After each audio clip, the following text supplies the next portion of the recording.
Good evening, everyone. I'm Nicole Menner. Welcome back to Twin States News. It was a busy weekend for the MSU football team. After completing the first full week of preseason practices, the Bulldogs held their annual media day on Saturday and wrapped up the night with their first preseason scrimmage. It's clear that the optimism is high in Starkville, and that stems directly from Coach Moorhead.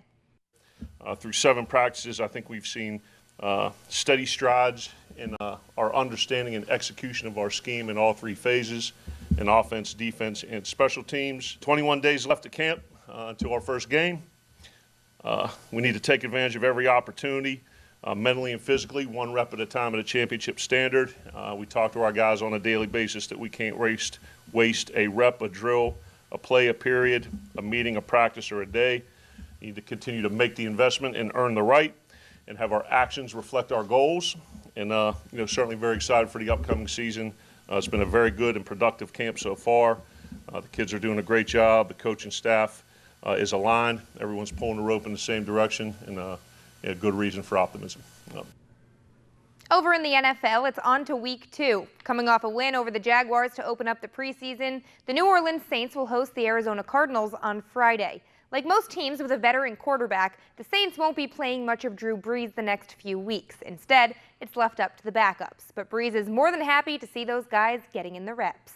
It's important for me to get some reps in the preseason, and it's really just a matter of how many. I feel like getting some work in the 2nd preseason game and the 3rd preseason game prepares me plenty for the regular season. We got a lot of other guys that we're trying to get work, right?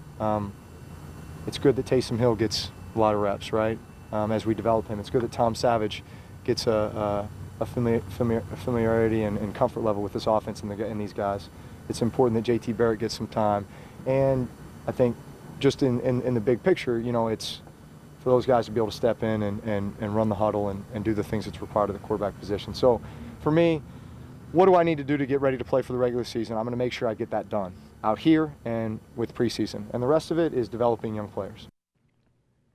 Sunday Fun Day had an entirely new meaning yesterday. The final round of the PGA Championship had us on the edge of our seats all afternoon, thanks to Tiger Woods and his thrilling charge. Entering the day, U.S. Open champ Brooks Koepka held a 2-stroke lead, but Tiger was not far behind.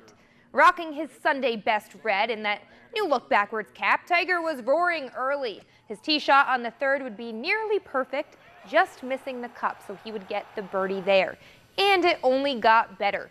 He knocked in the 10-foot birdie to sit just 1 stroke back of Koepka on the par 3 13th, raising up the club. And then the shot of the day on 15 as his approach shot landed just 1 foot from the cup. His day would end with a 19-foot birdie for his 8th of the day as he went on to post a 6-under 64. That was the lowest final round in a major in his entire career as he took 2nd place. And unfortunately for Brooks Koepka, the Tiger Show kind of overshadowed his remarkable weekend, so we'll show him some love here. Putting all that Tiger noise aside, 3 birdies in a row, including that one on the 9th hole. A laser shot here on the 16th, putting him at 16 under. So Brooks Koepka was the winner of the 100th PGA Championship, and he's now just the 5th player to win the U.S. Open and PGA Championship in the same year. So his historical weekend was, of course, overshadowed by Tiger's comeback. Right. What are you going to do? Which one got the ratings up yesterday? But Tiger Woods did, yeah. Either way, great day of golf yesterday in St. Louis, made for a very exciting Sunday. Yeah, that's fun to watch. Yeah. Koepka did go to one of the best schools in Florida. I was just going to say, he's not my favorite player for that reason. Rival schools. Yeah, he went to Florida State. Well, everybody makes a mistake sometimes. You want to get Ann riled up, mention that.